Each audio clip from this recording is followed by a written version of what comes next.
Hello, football history fans again. So the last video that I made was really more or less a kind of an overview of things. This one, I wanted to go into the player or the team customization more, and we're going to kind of do a little series of videos. We're going to go cover more of the play designer and then the playbooks, and then adding formations and whatnot, and customization.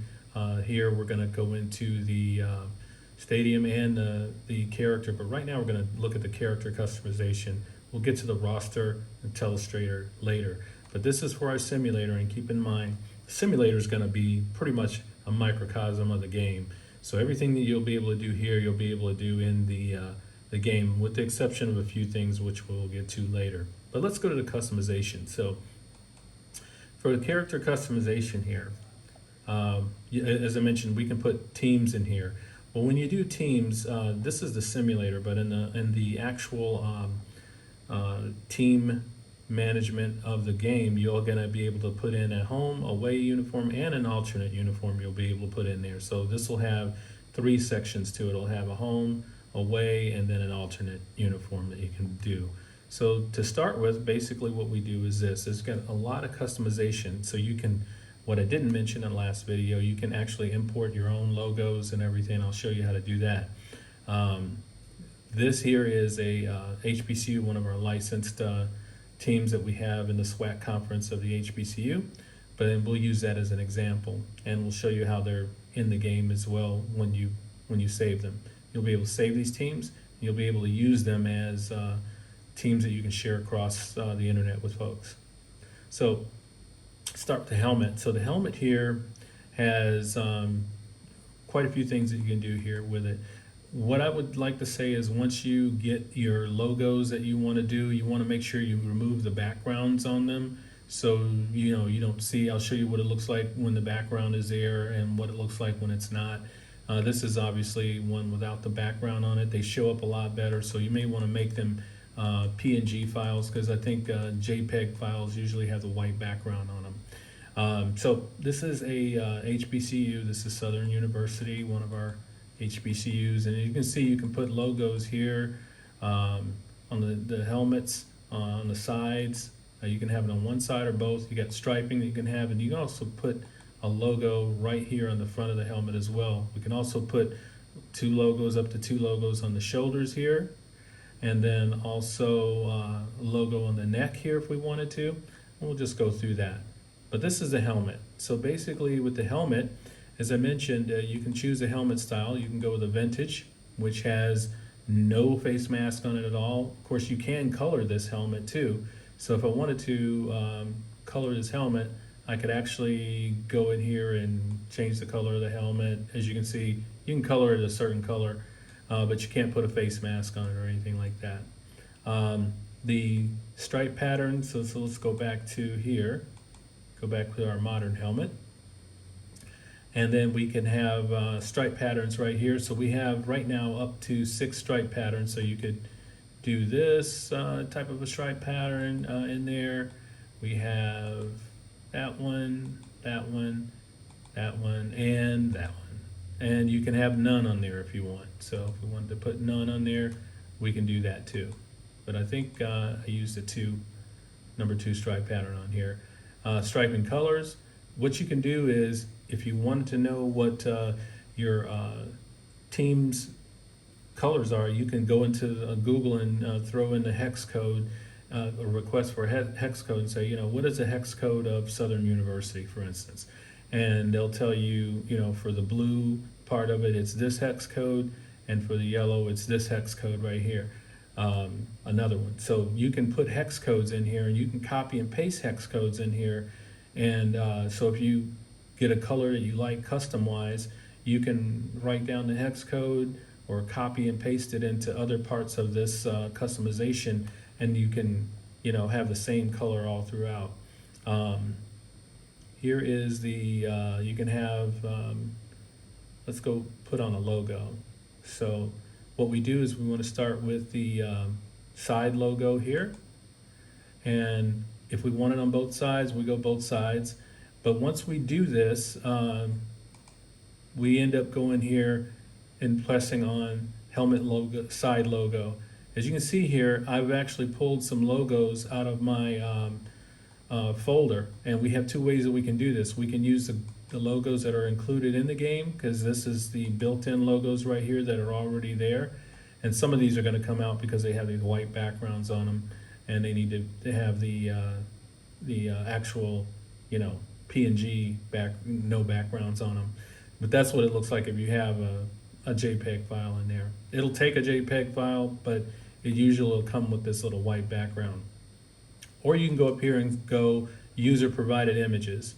And then you just go here, and this is where mine is, and you won't see anything there, but you just, this is a folder that I have in there.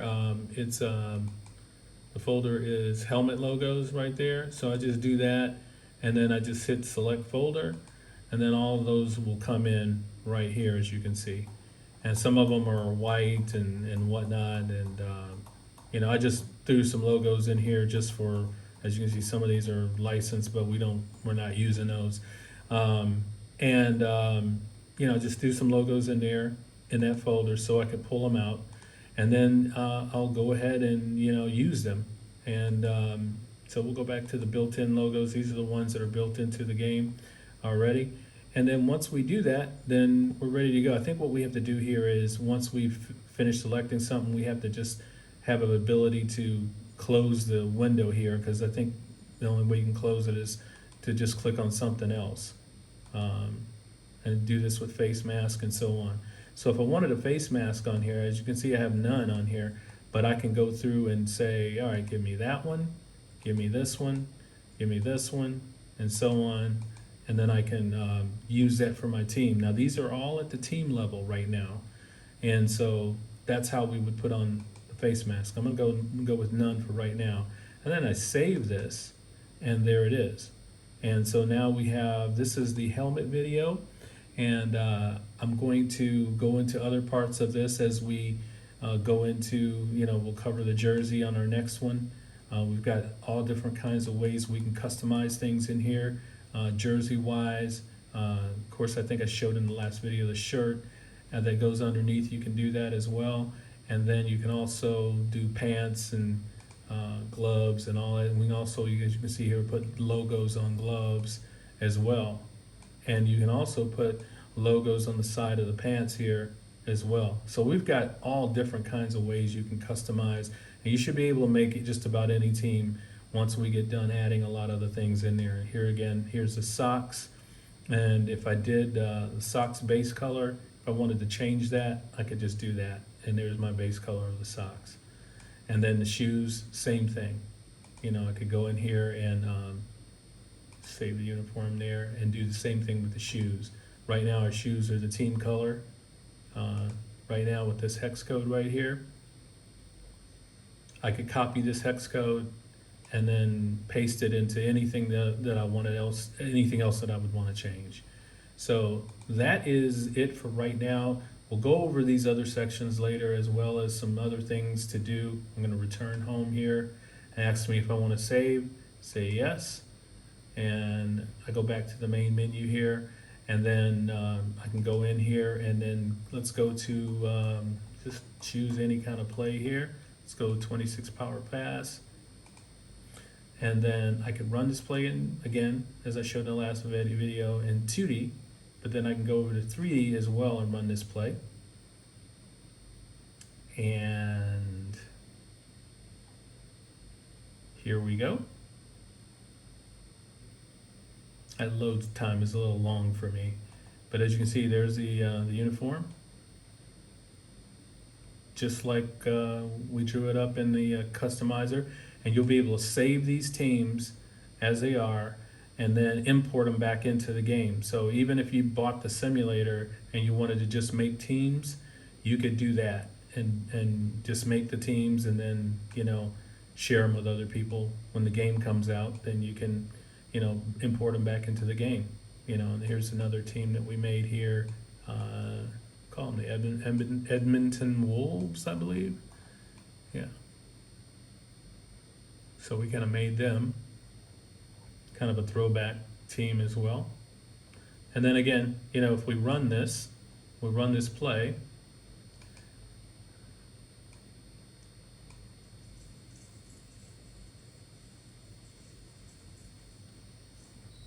and that runs the play. So we'll catch you in the next video. There's a lot more to show. We've retooling a lot of things. I'm going through and making sure that this is going to be a great simulator for coaches and players, but then it's going to translate into a real good strategy football game for a lot of people that want to play that as well. By the way, I don't think I explained this in the last video, but these 3 buttons here is for the speeds, where you can slow things down and speed things up. And I don't think we're going to use this. I think we're just going to keep it at 1 speed, because it seems like it's messing with the timing of everything. We'll probably take this out, but we're kind of experimenting with this right now, experimenting with a lot of different things. But again, this is, I think I've gone along longer than I thought I would. But I just wanted to give you guys a show of what we've got so far and what we've been doing and what is to come. So we'll talk to you later and see you in the next video.